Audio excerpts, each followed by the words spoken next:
GPS ou compas? En nutrition, on nous donne souvent des itinéraires tout tracés, et si la vraie liberté c'était d'apprendre à suivre sa propre boussole intérieure?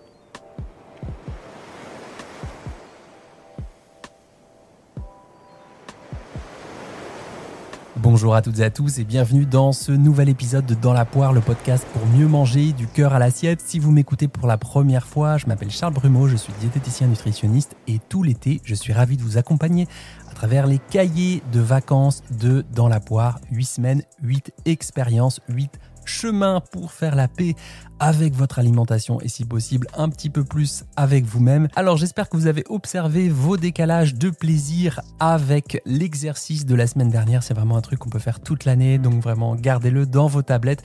D'ailleurs ça m'a donné une autre idée trop chouette dont je vous reparlerai très bientôt, probablement mon premier programme sur ces questions-là, en tout cas une question assez parallèle mais qui nous concerne toutes et tous, nos sociétés occidentales.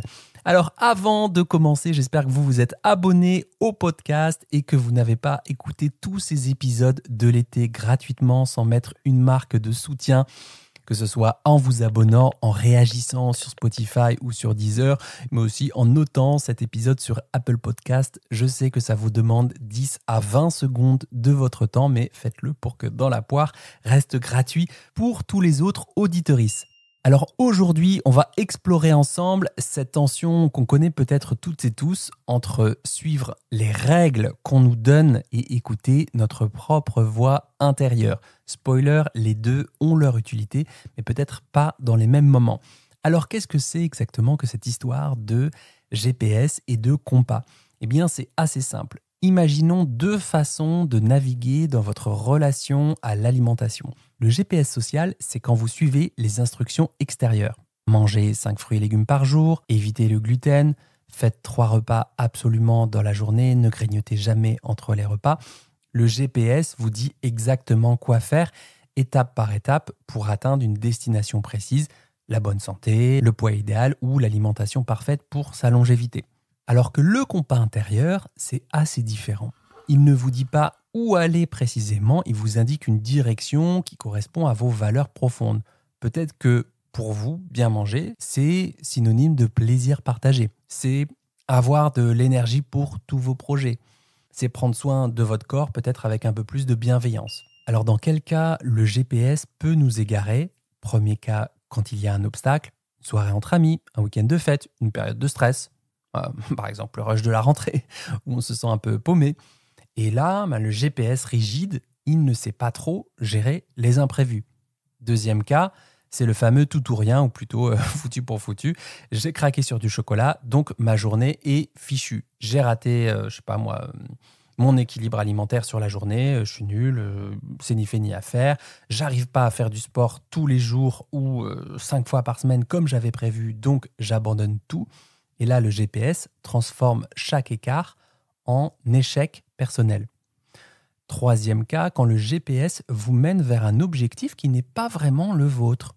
Par exemple, vous suivez un régime parce que c'est ce qu'il faut faire, selon ce que la société vous dit ou ce que vos proches vous disent, mais au fond, ça ne correspond peut-être pas à votre mode de vie ou à vos vrais besoins, ici, là, maintenant, tout de suite. Et quatrième cas, l'épuisement mental. Le fait de suivre constamment des règles qui sont extérieures à nous, c'est épuisant, d'autant plus qu'on en suit déjà une bonne partie dans notre sacrée société. Et donc, on peut perdre le contact plus facilement avec ses propres sensations, ses propres envies, ses propres besoins. Maintenant, si on revient à notre compas, le compas, lui, il vous permet d'avancer même en terrain inconnu, même quand le chemin n'est pas tracé d'avance. Parce qu'il ne s'agit plus d'atteindre une destination parfaite, il s'agit de rester aligné avec ce qui compte vraiment pour vous. Je vais vous prendre des exemples concrets et rentrer un peu plus dans le détail parce que je ne voudrais pas que ça reste théorique avec des mots valises, fourre-tout, en mode rester aligné avec vous-même, ce qui compte vraiment pour vous, etc., etc. Par exemple, si votre valeur profonde c'est « je veux nourrir mon énergie », parfois, ce sera une salade colorée avec 3, 4, 5 couleurs. Parfois, un plat de pâtes un peu plus réconfortant ou une pizza partagée avec vos enfants. L'important, c'est que la majorité de vos choix alimentaires, mais on peut élargir au mode de vie, puissent servir cette valeur. Le compas accepte les détours, les pauses, les changements de rythme. Et ça nous intéresse particulièrement puisque la vraie vie comporte beaucoup de changements de rythme. Alors, ce que je vais vous demander de faire pour la première partie, c'est d'imaginer une journée type où vous suivez parfaitement le fameux GPS social. C'est-à-dire tous les conseils nutrition qu'on vous a déjà donnés, ceux que vous avez vraiment intégrés, et visualiser cette journée dans les détails, vos repas, vos horaires, vos sensations, votre état d'esprit le soir, comment vous vous sentez, est-ce que vous êtes satisfait de cette journée, est-ce que vous êtes stressé, est-ce que vous êtes en contrôle, frustré. Comment c'est pour vous d'imaginer suivre tous les conseils nutrition qui venaient de l'extérieur. Deuxième partie de l'exercice maintenant, imaginez une journée où vous suivez votre compas intérieur, c'est-à-dire vos propres valeurs, votre valeur motrice. Qu'est-ce qui compte vraiment pour vous dans votre relation à la nourriture? Est-ce que c'est d'abord le plaisir, d'abord l'énergie, ou la simplicité, la convivialité? Peut-être visualiser une journée guidée par ces valeurs et vraiment avec la même intention, observer vos sensations, votre état d'esprit. Qu'est-ce qu'on vous voit faire de différent quand vous êtes animé par votre compas intérieur? Quand vous vous levez le matin, quand vous mettez le pied au sol, c'est quoi vos premières pensées liées à l'alimentation? Vraiment, si on déroule le fil de la journée, qu'est-ce qui est si différent de ça si vous arrivez à vous faire confiance? L'objectif de cet exercice est de développer ce qu'on appelle la flexibilité psychologique. C'est un mot qui a beaucoup de syllabes, mais ça veut dire un truc très simple, c'est votre capacité à rester connecté à vos valeurs, même quand les choses ne se passent pas exactement comme prévu. Et ça peut vous aider à faire la différence entre ce qui vient de vous et ce qui vient des autres, pour notamment vous aider à construire une relation à l'alimentation qui vous ressemble un peu plus, en tout cas qui est un peu plus cohérente avec la personne que vous êtes aujourd'hui, maintenant. Et si la visualisation, c'est pas du tout votre truc, vous avez du mal à imaginer quelque chose ou à tenir en place et que vous vous sentez peut-être un peu paumé, eh bien, j'ai préparé un petit bonus pour les abonnés à ma newsletter premium.